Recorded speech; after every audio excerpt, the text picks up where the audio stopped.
How does it feel being an Olympic champion? It feels great. I mean, it's a goal that I've wanted to accomplish for my entire life. Something that I didn't, of course I always wanted to accomplish it, but something that part of me figured that it might not happen, but it was always just a lofty goal, and I just wanted to try to do my best to get as close as possible to it. So, really feels fulfilling. You said part of you thought it might not happen. Why? Why not? Skating's competitive. I mean, the level of skating is tremendous, and over the course of my career, it's always, it's never been, super easy. A lot of the athletes are all very, very strong, and it's always just been very high competition. So, just fortunate enough, everything sort of lined for me to make it to where I made it. I don't want to talk anymore about the first Olympic experience in the fall. Yeah, I know you're sick of talking about it as well. Okay. But how did that propel you to victory in Beijing? I think that in my mind, 2018 was kind of like the one shot that I had. And I didn't really think that 2022 was really much possible. I thought the competition would get too intense, and that the athletes, the level of figure skating would jump even more, and I wouldn't be able to keep up. So I'm really fortunate, I was still able to keep up with the field. A lot of folks at the time I was there in China, they were writing about Nathan's chance at redemption. Do you feel redeemed? I don't necessarily feel like I feel redeemed. I think the journey that I've taken throughout my skating career has been the steps that I needed to get to where I wanted to go. So I don't feel like necessarily that 2018 was the turning point or anything for me. It was just the next step in my journey, and something that, taught me a lot, helped me get the knowledge and the know-how to push through the next 4 years and make it to the Olympics and, achieve the goals that I wanted. What's been the best part of being an Olympic gold medalist? It's been amazing. I think, internally, of course, being able to accomplish a goal and being able to recognize how much help and how lucky you are to achieve that goal is just very fulfilling and really makes it worth it, I guess. And understanding, all the sacrifices and ups and downs throughout the career has all culminated into something that everyone in your team has really, really wanted.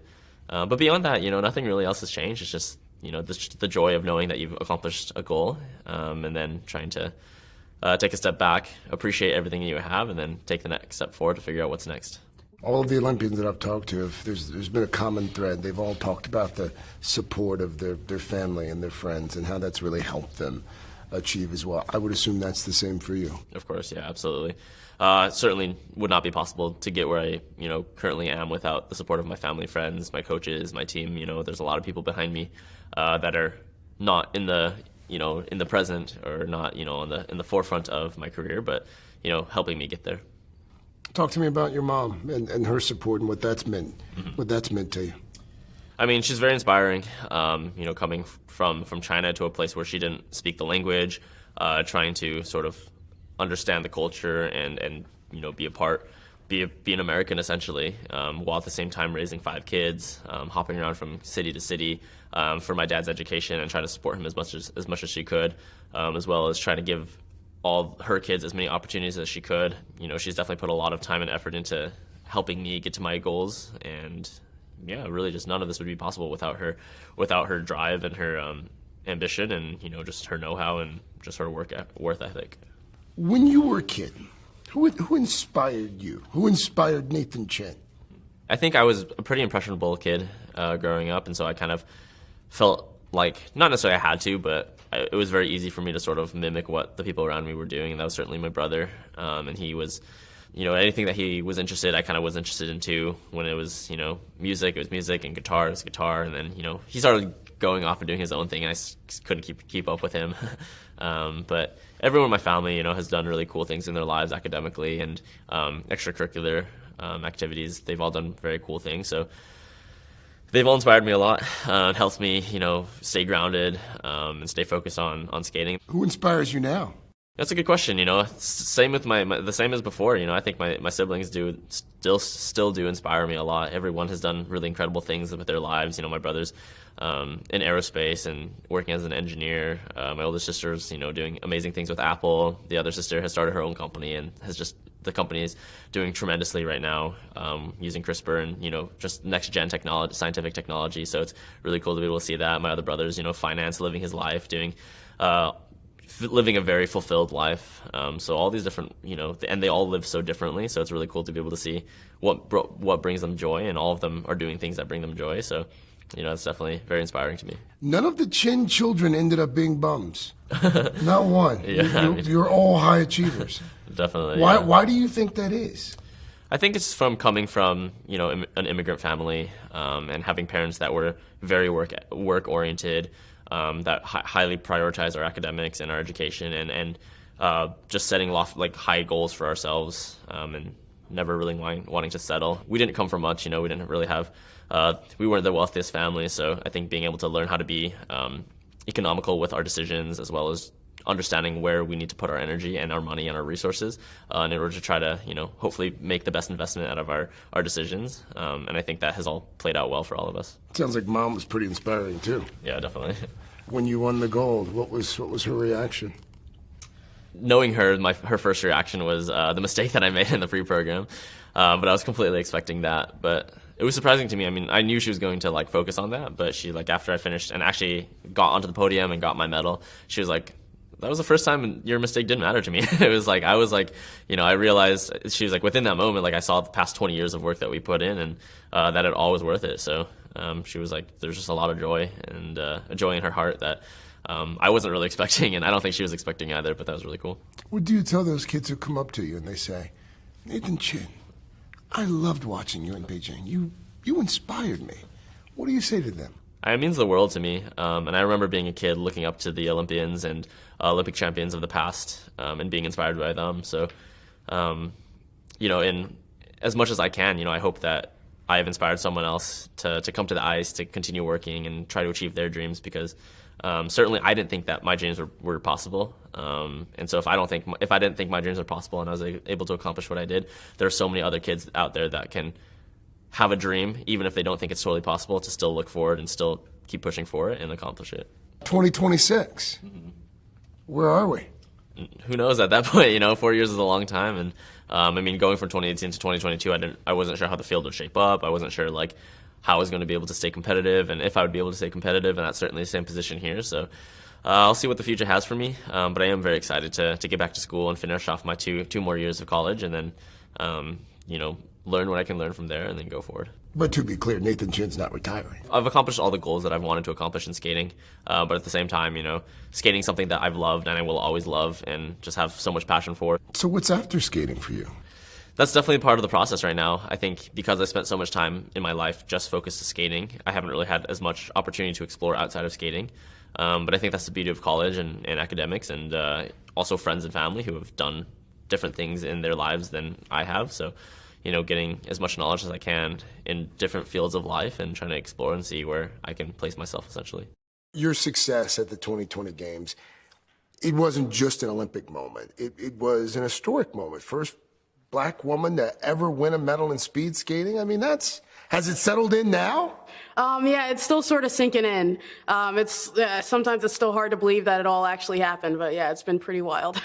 What does it mean to you and your family as well, this achievement?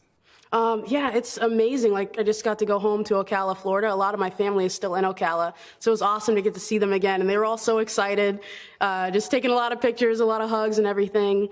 And then my dad, I'm really lucky that he moved out to Salt Lake City with me, so he's there now. I get to see him every day.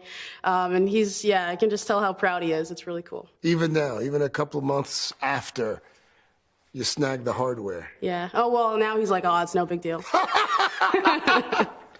I mean, does it change you at all when you become a gold medalist? Because that's something no one can ever take away from you. Well, I hope not. I mean, yeah, some of my friends are like, oh, Olympic champion, all that stuff. And I'm like, I'm still just Erin. I don't want it to be any different with my friends or anything. It's just, same old Erin. What do you do with the medal? Where do you keep it? I've got a little case for it. Yeah, just keep it in my backpack for now since I haven't been home long enough to set it up anywhere. But yeah. Have you had little girls that look like you come up to you since you won the medal to say, hey, Erin, yeah, I like to skate. You know what? I think I might try this. Yeah, that's been really cool. Seeing the little girls come up to me and be like, oh, I want to try ice skating now. Or even, the older women who come up and say that I've inspired them or inspired their children. Yeah, it's been really awesome. A lot of pressure comes with that?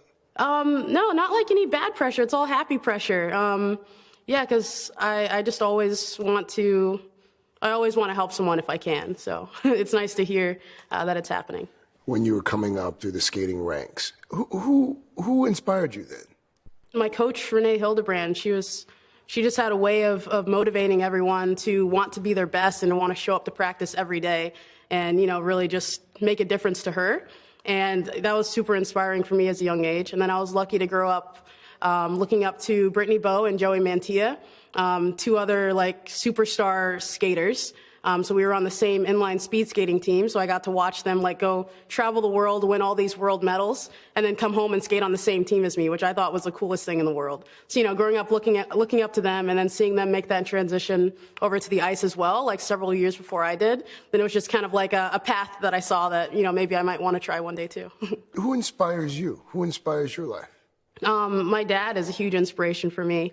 He's a super cool guy. It was pretty cool, you know, after my race at the games when I won the medal, they put him up on the screen for me to talk to him. And, you know, he's his normal quiet self. And it's like the people were expecting him to say more. And I'm like, that's all we're going to get out of him. He's proud and I can tell, but this is all we're going to get. You do? Yeah. And he's always been like that as well? Yeah, definitely. So it must be hereditary. Yes. Oh, gosh. And what's it been like with him since you won the gold? You know, same old daughter and dad, you know, we've always been super close my whole life. I can definitely see him smiling a lot more now. He's super proud. His friends from back in Florida have been reaching out and congratulating him. And yeah, he's like Mr. Popular now. So well, he's got a gold medal daughter. Yeah. Of course. Of course. It would seem as if perhaps mom's quite the inspiration for you as well. Yeah, definitely. Was she with you in Beijing? I think so. Yeah. She's got to be quite proud. I knew she'd passed away. I did not know what year you were in high school. I was a senior, yep. Senior year? Yep. So. How'd you get over that? How did you manage to pick yourself up? Yeah, definitely leaning on my friends. My friends were super amazing.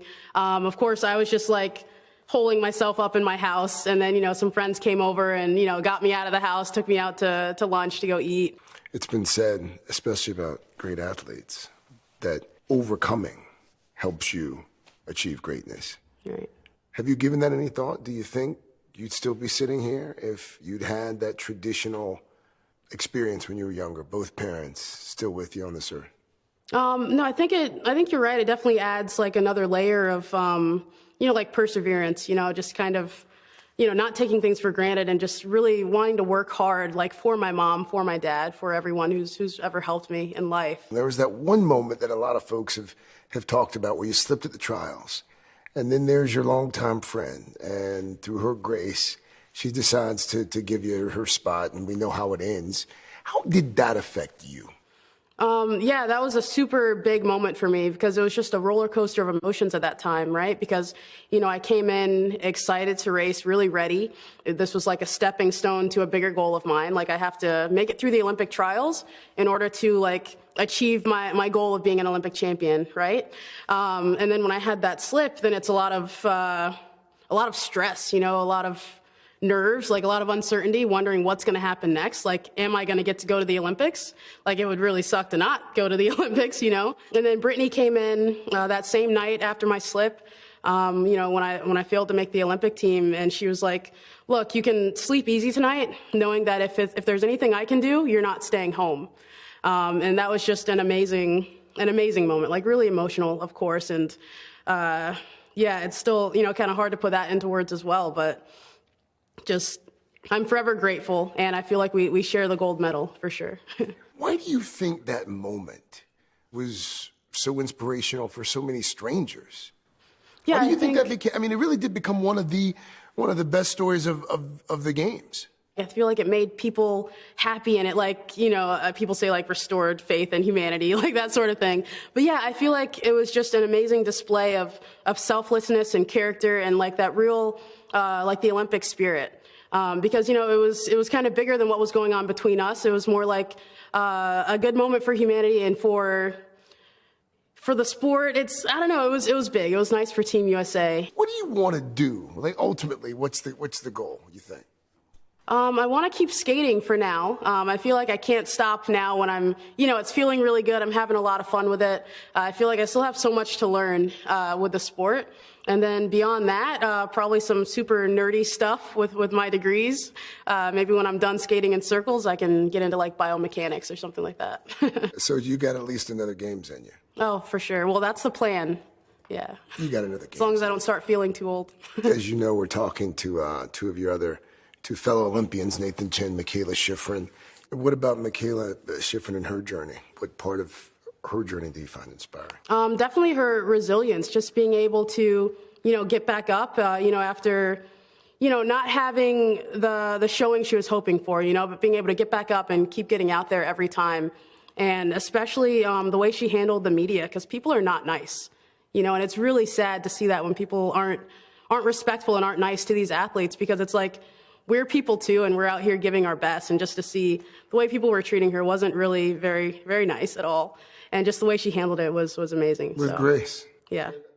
Mikaela, first of all, congratulations. You are officially the best skier in the world. How does that feel? Well, it feels pretty good. That's the dream, I guess. That's long and short of it is that's the dream. Your story over the last few months has undoubtedly inspired America. It's resonated with so many folks. Why do you think that is? I don't know. Maybe it has to do with overcoming obstacles, and over the last few years, there's been no shortage of obstacles, I guess. Or maybe it's because you face challenges, but then you also have success after you face challenges, and being able to see both sides of that. And if I've put that on display on any level, then those are things that I find to be inspiring. As someone who is in China watching you struggle and fall and sit on a mountain, I think what inspires so many people is we've all been where you were. You work your butt off to do one thing, and then the thing comes, and for whatever reason, it doesn't happen. But you still get up and you try to do the thing. Yeah. That's inspiring. Okay. So you seem like you could probably do this interview just by yourself. You got it. You nailed it. I don't need to add anything to that.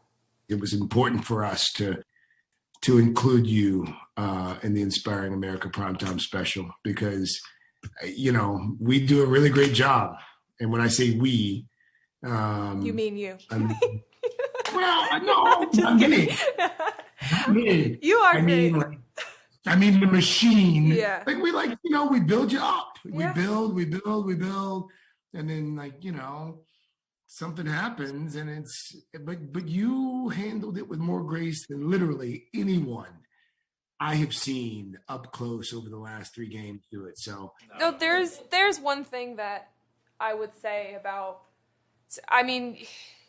you don't get exposure to everything that is said about you in the Olympics, but I saw I've certainly got some negative comments about myself, but I also saw a lot of people commenting about the coverage and, just why are you putting her through reliving that pain again and again? And I think it's important for people to know that I don't get to choose when the cameras are on me. And sometimes it's unfortunate to know that, you've been put up on screen just sitting on the side of the hill trying to sort through what to do, or even when you're supposed to get to the bottom of the mountain when there's a race going on.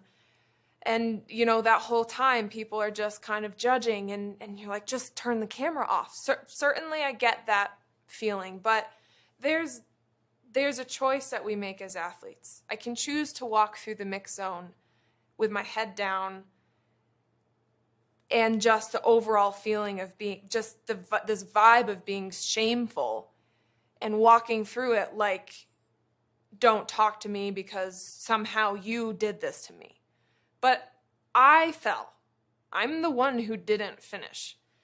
And so now I have this disappointing thing to face. And like I said, a lot of people face disappointment on a daily basis. So you can kind of get through it together with people you don't even know if you're willing to put your heart out there. I already took the risk and it didn't pay off. So what's the harm in just trying to sort through it kind of together? I do fully believe that. And as much as it can be tough to be sort of in some level of spotlight in coverage on the Olympics, and if it doesn't go well, then that's a bummer. That's just people doing their jobs, and I don't hold that against anyone. And the choices I made to speak about it, those are choices I made just because I hoped that maybe someone would relate to it. You're an inspiration for generations of folks. What does that mean to you? I feel like I guess it's a responsibility, but it's one that I welcome, because I just try to always be a good example or a good inspiration to anyone, like however they might relate to me. If they see me as like the first Black woman, like in these winter sports for speed skating and all of that, then, I hope that can be an inspiration to get more people of color involved in the winter sports, especially speed skating. I think it's a pretty cool sport. Or if they see me as like a woman making these achievements, and that can be inspiring to them. Or as a nerd, a lot of student athletes out there wondering like if they can juggle school and sports, and just knowing that it's all possible. You're so humble, and you always have been. And you know this to be true because you've been an athlete long enough to know. Most elite athletes, when they don't have their best day, they don't stop to talk to reporters. They don't talk about the crappy day that they've had and why they weren't able to achieve their lifelong dream. They don't do it, but you did it, and you did it time and time again, and people found that inspiring. But why do you think that is? What do you think that says about us? And what do you think it says about maybe you? I think it mostly says that people crave to feel connection. And I mean, the reason that I have a sport that I can actually compete in is because of the media. And even though there's, sometimes there's tough interviews and sometimes questions are asked that you're like, did you have to word it that way? It makes me feel like crap. But overall, I don't get to compete as a ski racer and actually earn a living doing it, or have my story get told, or feel the connection that I do without doing the actual work of telling that story and having people like you relay it to the world. Maybe it comes with some bad, but it certainly comes with a lot of good. And it just, there's not a lot of, there's just not a lot of winning that goes on in life, but you take the risk of failing because the successful moments are so sweet, they make it worth it. And so you keep getting back up. And I suppose it's one of the things that inspires me. And maybe that's what a lot of people see from my Olympics is I just didn't want to run away from the disappointment, because you can't, at the end of the day, you can't. So trying to hide from it or trying to shun the people who tell my story on the good days when I'm willing to talk about it, I might as well talk about it on the bad days too. It's not always easy, but I had the time and I felt it was worth sharing what was going on in my head and my heart, and I was hoping that maybe somebody out there might relate to it, because most people probably felt a similar way. What does it mean to you to know that you inspire so many folks around this country and beyond with not just your skating, but how you live your life? I mean, I've definitely followed in the footsteps of a lot of great athletes and people who have done amazing things in their careers. I haven't accomplished a lot of the things that a lot of great athletes have done. As they've progressed in their careers, they've also done a lot of really philanthropic things and ways of giving back, and I'm certainly looking forward to doing that. But I think just, having people ahead of you, people, not necessarily ahead of you, but people that you look up to, that inspire you, hopefully generates enough inspiration for people that are looking up to you as well. There's just a lot of great people out there, and it's great to be able to have role models and people to look up to, and I certainly have a lot of those myself. Hey, thanks for watching our YouTube channel. Find your favorite recipes, celebrity interviews, uplifting stories, shop our favorite deals, and so much more with the Today app. Download it now.